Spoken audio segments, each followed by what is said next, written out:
সুপ্রিয় শিক্ষার্থীরা কেমন আছো সবাই? আশা করি ভালোই আছো। নতুন বছরের প্রথম ক্লাসে সবাইকে স্বাগতম। আজকের ক্লাসে আমরা আলোচনা করব প্রকৃতি ও সমাজ অনুসন্ধান। এই শিখন অভিজ্ঞতায় আমরা প্রথমে নিজ এলাকার কয়েকটি প্রাকৃতিক ও সামাজিক উপাদান নির্ণয় করব।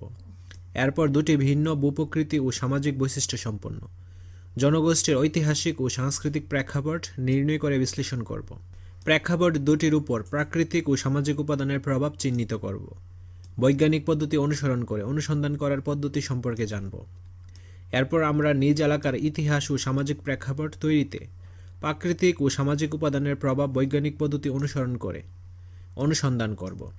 অনুসন্ধানের প্রাপ্ত ফলাফল একটি সেমিনারে আয়োজনের মাধ্যমে উপস্থাপন করব। এরপর মুক্ত আলোচনায় শিক্ষক ও সহপাঠীর কাছ থেকে মতামত নিয়ে এলাকার প্রাকৃতিক ও সামাজিক উপাদান সংরক্ষণে মানুষের সঠিক দৃষ্টিভঙ্গি গঠনে করণীয় নির্ধারণ করব। চলো আমরা আমাদের এলাকার কয়েকটি প্রাকৃতিক ও সামাজিক উপাদান নির্ণয় করে নিচের ছকটি পূরণ করি। কাজটি করব আমরা দলগতভাবে। দলগত কাজে আমরা 5 থেকে 6 জনের একটি দল গঠন করি। আমরা খেয়াল রাখব যেন দলের সবাই একই এলাকার অধিবাসী হই। দলে আলোচনা করে আমরা নিজ নিজ এলাকার প্রাকৃতিক ও সামাজিক উপাদানের ছকটি পূরণ করি। চলো এখন আমরা এর অ্যান্সার স্ক্রিপ্টে চলে যাই। আমার এলাকার প্রাকৃতিক উপাদান: মাটি, পানি, বাতাস, আলো, নদীনালা এবং গাছপালা। আমার এলাকার সামাজিক উপাদান: ঘরবাড়ি, মার্কেট, বিদ্যালয়, দোকান, মসজিদ এবং মন্দির।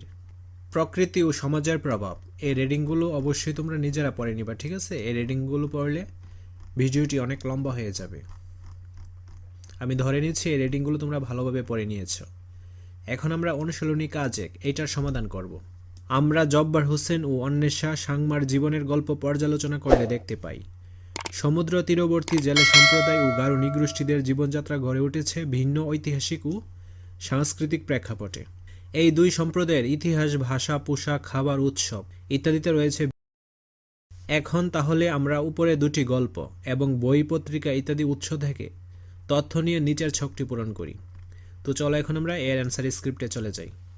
প্রেক্ষাপট হিসেবে রয়েছে ঐতিহাসিক প্রেক্ষাপট: সমুদ্র তীরবর্তী জেলে সম্প্রদায়। সমুদ্রের তীরের অঞ্চল হয় এখানে তেমন জনবসতি গড়ে ওঠেনি। অল্প মানুষ এখানে বসবাস করে, বিশেষ করে যারা সমুদ্রকে কেন্দ্র করে জীবিকা নির্বাহ করে তারাই থাকে, যেমন জেলেরা। তারা বহুকাল আগে থেকেই সমুদ্রের তীরে বসতি গড়ে তোলে। এভাবে তারা ঐতিহাসিকভাবেই এখানে স্থানীয় হয়ে যায়। গারো নৃগোষ্ঠী।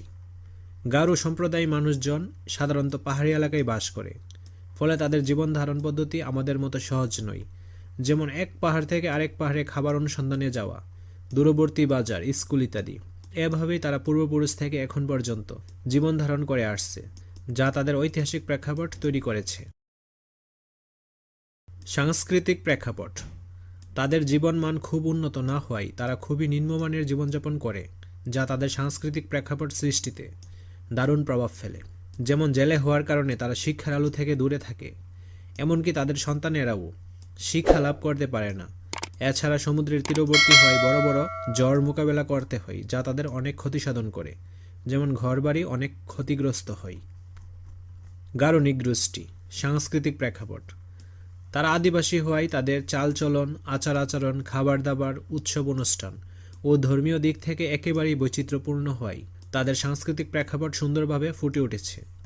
আজকের ক্লাসটি এ পর্যন্ত। পরবর্তী ক্লাসটি আমরা অনুশীলনী কাজ 2 এই জায়গা থেকে শুরু করব। ধন্যবাদ সবাইকে।